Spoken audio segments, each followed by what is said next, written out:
السلام علیکم ورحمۃ اللہ وبرکاتہ۔ اب پارہ نمبر 4 کی بات کرتے ہیں۔ دراصل یہ جو میں ہر روز درس قرآن کی ترتیب کے ساتھ ایک چل رہا ہوں، یہ تراویح میں تلاوت کی گئی قرآن کریم کی منزل کا خلاصہ تفسیر ہوتا ہے۔ یعنی جس پارے کی تراویح کی جاتی ہے اور تراویح میں جس پارے کو پڑھا جاتا ہے تو اسی کی ایک مختصر سی ویڈیو بنا کر اپلوڈ کی جاتی ہے کہ جس کے اندر خلاصہ تفسیر ہو کہ اس پارے میں اللہ نے کیا بیان کیا۔ پارہ نمبر 4 لن تنالوا البر حتى تنفقوا مما تحبون سے شروع ہوتا ہے۔ سورہ آل عمران کا ایک بڑا حصہ اس پارے میں ہے اور اس کے بعد سورۃ النساء کے تھوڑا سا حصہ اس پارے کا حصہ ہے۔ اب اللہ رب العزت نے پہلی آیت جو لن تنالوا البر سے بیان کی، یہ آیت در حقیقت یہ بتانے کے لیے ہے کہ ایمان آپ کا کتنا گہرا ہے، اس کی گہرائی کو ناپنے کے لیے ایک ذریعہ بتایا گیا کہ عام طور پر انسان مال تو خرچ کرتا ہے اللہ کی راہ میں، صدقہ بھی دیتا ہے، زکوٰۃ بھی دیتا ہے، لیکن یہاں کہا گیا کہ سب سے ایسا مال کہ جو آپ کو سب سے زیادہ محبوب، سب سے زیادہ پسندیدہ مال کو خرچ کرنا اللہ کے راستے میں۔ مال خرچ کرنا آسان ہے نا، جیسے میں نے بتایا، لیکن جو چیز دل کو بھا جاتی ہے، دل کو پسند آ جائے، اس کا خرچ کرنا بڑا مشکل ہوتا ہے۔ تو صحابہ کرام کے لیے امتحان آیا تو وہ لوگ تھے ہی ایسے کہ میں صحابہ کے بارے میں ایک جملہ کہتا ہوں کہ زندگیاں تھیں ہی صحابہ کی۔ ہم تو نام کٹانے کے لیے ہیں، نام کے مسلمان ہیں، باقی کام ہمارا وہ نہیں ہے۔ زندگیاں صحابہ کی تھیں، صحابہ نے اپنی اللہ کے رسول کو جب یہ آیات نازل ہوئی، بہترین باغ، بہترین زمینیں، بہترین مال جو ہے وہ اللہ کی راہ میں خرچ کیا۔ اس کے بعد اس آیت میں اتفاق اور اتحاد کا حکم ہے، وَاعْتَصِمُوا بِحَبْلِ اللَّهِ جَمِيعًا، کہ یہ آیت پوری امت کی اجتماعی زندگی کا ایک مینارہ نور ہے، ایک ستون ہے۔ اللہ کی رسی سے مراد قرآن اور دین ہے کہ جب تک امت قرآن پر، دین پر کامل طریقے کے ساتھ، مضبوطی کے ساتھ جمی رہے گی، ڈٹ جائے گی، اس وقت تک امت کو کبھی بھی مسائل اور تکلیف نہیں ہوگی۔ اگر جب اتحاد ختم ہوگا، قرآن کو چھوڑے گی امت، سنت کو چھوڑے گی امت، تبھی اللہ وہ حال کریں گے کہ جیسا آج ہمارا حال ہے۔ یہاں یہ بات بھی یاد دلائی گئی کہ اس سے پہلے تم آپس میں دشمن تھے، آپس میں اختلاف کرتے تھے، اللہ نے تمہارے دلوں کو مضبوط کیا، تمہارے دلوں کو جوڑ دیا۔ اس کے بعد اس پارے میں اللہ نے امر بالمعروف نہی عن المنکر کا حکم دیا، یعنی امت کا وہ کام جس کے لیے امت آئی ہے، جس کے لیے بھیجا گیا۔ کنتم خیر امۃ اخرجت للناس تأمرون بالمعروف وتنہون عن المنکر، یعنی امت کا اصل کام جس کے لیے امت آئی ہے وہ امر بالمعروف اور نہی عن المنکر ہے۔ معاشرے میں برائیوں کو روکنا اور نیکیوں کو فروغ دینا۔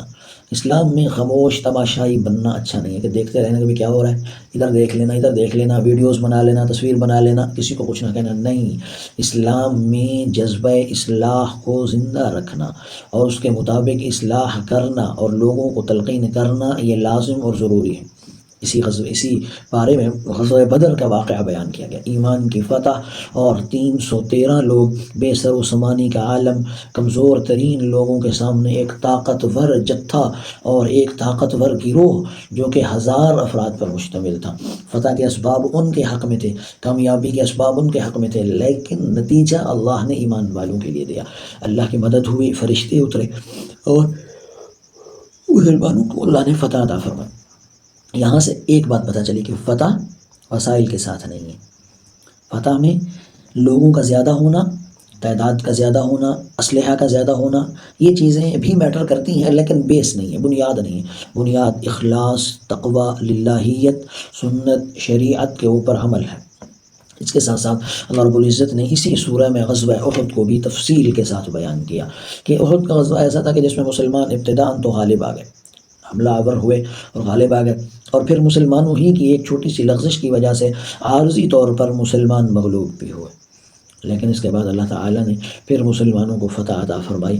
اس پر یہ آیات نازل ہوئی تھیں، اور ایک واقعہ اور ایک سبق جو ملتا ہے اس آیات سے، اس پارے سے، وہ یہ ہے کہ نافرمانی چھوٹی ہو یا بڑی وہ نقصان دہ، اور اس کا اثر اجتماعی ہوتا ہے پوری قوم پر۔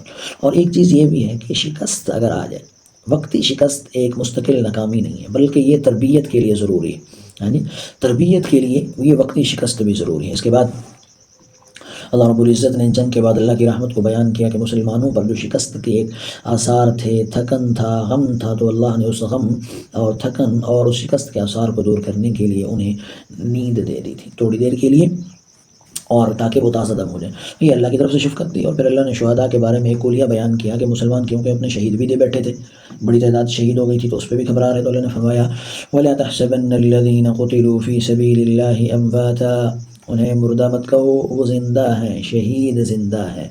ہاں جی، شہید مردہ نہیں ہیں، وہ مرے نہیں ہیں، ان کے لیے دائمی زندگی کا دروازہ کھلا گیا ہے. اس کے بعد بخل کی مذمت بیان کی. بخیل ہونا پسندیدہ عمل نہیں ہے. بخیل مومن اگر بخیل ہو جائے تو وہ پسند نہیں ہے. اور خاص طور پر وہ آدمی جو زکوٰۃ نہ دے، جو صدقہ نہ دے، تو ان کے بارے میں سخت وعید آئی ہے. قیامت والے دن ان کا مال ان کی گردنوں میں لپیٹا جائے گا اور لپیٹ کر سانپ اور بچھو کی شکل میں دیا جائے گا اور وہ انہیں ڈستے رہیں گے.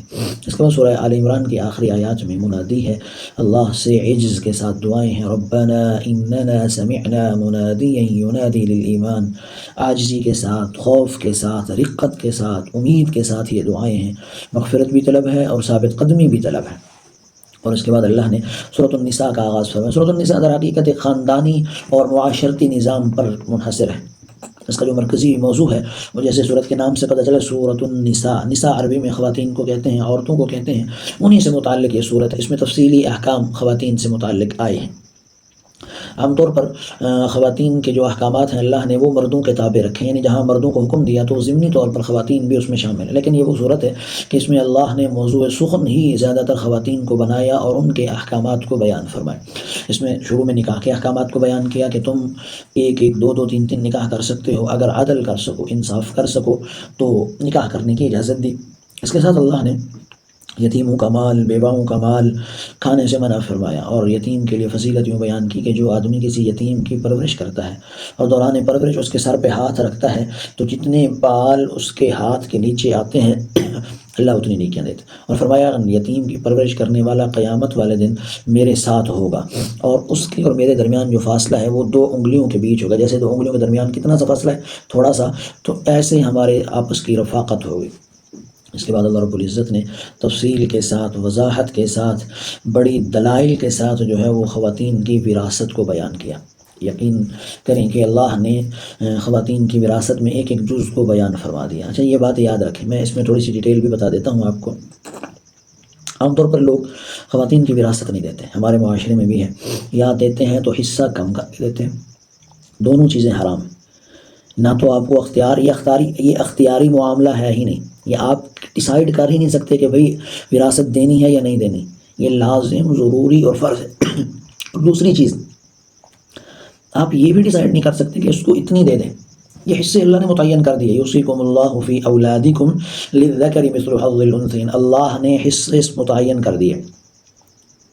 لڑکے کو کتنا حصہ ملے گا، لڑکی کو کتنا، ماں کو کتنا، بیٹے کو کتنا، بیٹی کو کتنا، بیوی کو کتنا، بچوں کو کتنا، سب کے حصے متعین ہیں.